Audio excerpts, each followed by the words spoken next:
welcome back to another episode of Learn Wine, Love Wine. Today we are doing Chablis versus Chardonnay. So to start, what I've realised when I meet loads of people, they say the same thing. They love Chablis, but they do not like Chardonnay. So for anyone who doesn't already know this, sit down, take a deep breath. Chablis is Chardonnay. There we go. It's out there to the world, okay? All it is slightly different styles. So this whole thing of ABC, if you've ever heard of it, anything but Chardonnay, has kind of really started because wine started getting really oaky. I think Australia was one of the places that kind of really was instrumental in that movement, using too much oak, and not just oak, but bad oak that really wasn't in keeping with the amount of fruit. And people just said, oh, no, I don't like Chardonnay. So today, hopefully, I'm going to kind of give you a bit of an idea and let you know why Chardonnay is so fantastic. Chardonnay, as a grape variety, can grow in cool climate regions and it can grow in really hot regions. What that means, in a really cool climate region, it's going to be quite green apples, lovely acidity, very vibrant, and it will get richer fruit, a bit more citrusy, then a bit more peachy, until it's in a really hot area and the fruit will get even more tropically, like, is tropically a word? Tropically, like pineapple, like banana in fact, and it can be unoaked and really fresh and light, and it can have loads of oak and be really buttery and really caramel. So it's exciting. It can be everything in between. Now, obviously, the main region where it came from is France. There are two regions, Chablis, as you know, a lot of you, and say you like the wine from Chablis, and Burgundy, and we're going to touch on that in a second.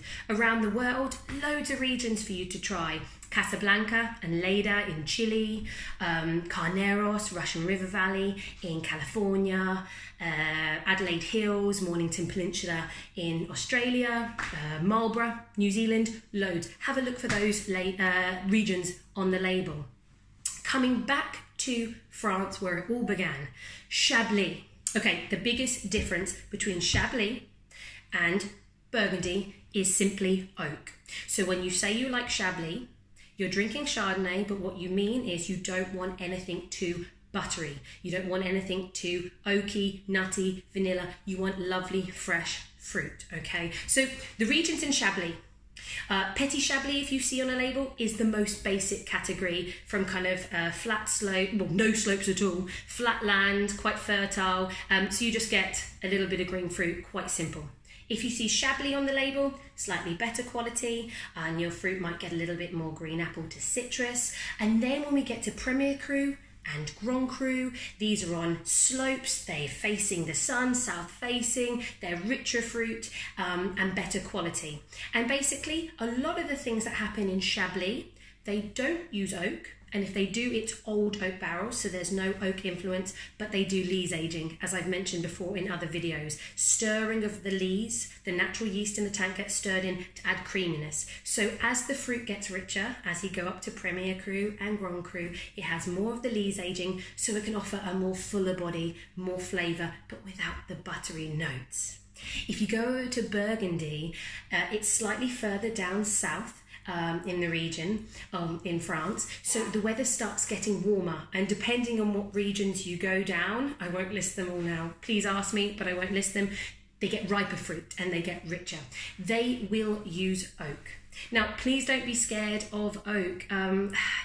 Oak is not a bad thing. It simply is, if it's a producer that has just thrown in some oak staves, maybe even oaky powder things, that's when things don't taste good. But if it comes from a region with lovely fruit and then they put it in some good quality oak, it can be a fantastic marriage, okay?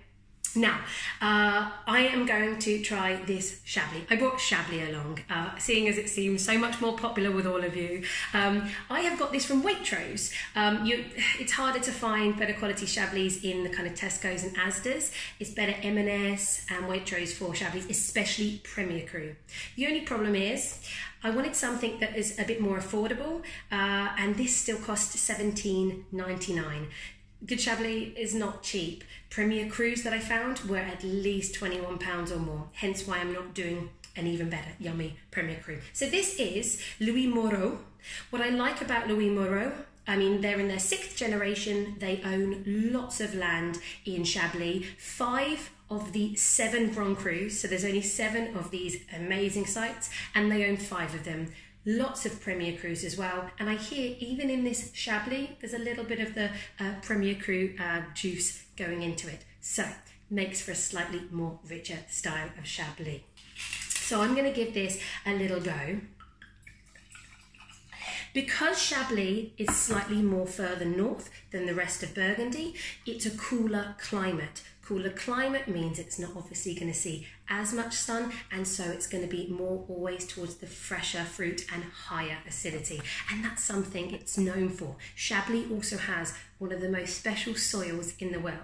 Kimmeridgian clay. It's very chalky and it gives incredible minerality. That's the same in Champagne as well. So if you're taking notes, Kimmeridgian clay, look it up. That is one of the most interesting soils around. So this Chablis, I can't smell any oak, obviously, okay? It's really very bright, really very fresh. I get lovely, like just cutting through a green apple, exactly what I would expect, lovely and fresh. And in terms of citrus, there's maybe a hint of rind, but really it's lovely freshly squeezed lemon.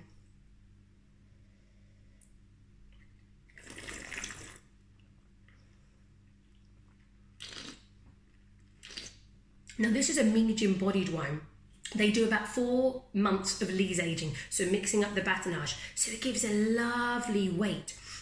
The fruit here is quite lifted, so is the acidity, obviously, so it's very lively. Lots of zippy, like grapefruit, and that lemon character coming more. And there's something like even a bit of like Asian pear. So it's the fleshiness of a pear, but with a bit more of a spiciness, really kind of zesty. What's also very apparent in this, and many Chablis, I talked about the minerality, is it's got a kind of like a steely, wet stones. It's a chalkiness that's coming through that you get, that's very apparent in Chablis, but not in the other regions that Chardonnay grows. This is fantastic. This is really well made. What I'd pair it with, well, classic, oysters. If you're feeling fancy, get some oysters. It goes, even that kind of saltiness of the oyster with the steeliness and chalkiness of the Chablis is perfect. And lighter Chablis like this will be great with just light seafood. Stick with something very fresh, even just salads, or drink it as an aperitif on its own. If you start getting richer Chardonnays, richer Chablis, start now thinking maybe risotto, something a little bit creamier, some nice pork, some chicken.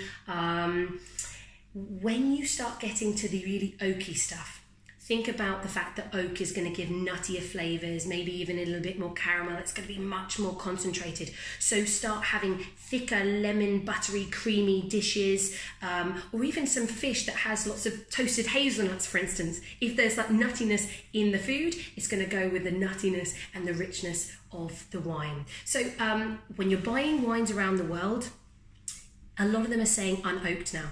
So that's really simple. If you want to go Chablis, you know there's no oak. And if you go in the New World and it says unoaked, you're fine.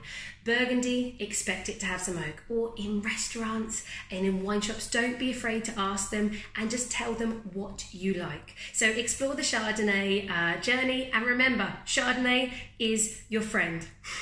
Like, share, subscribe. Any questions or comments on Chardonnay, ask away.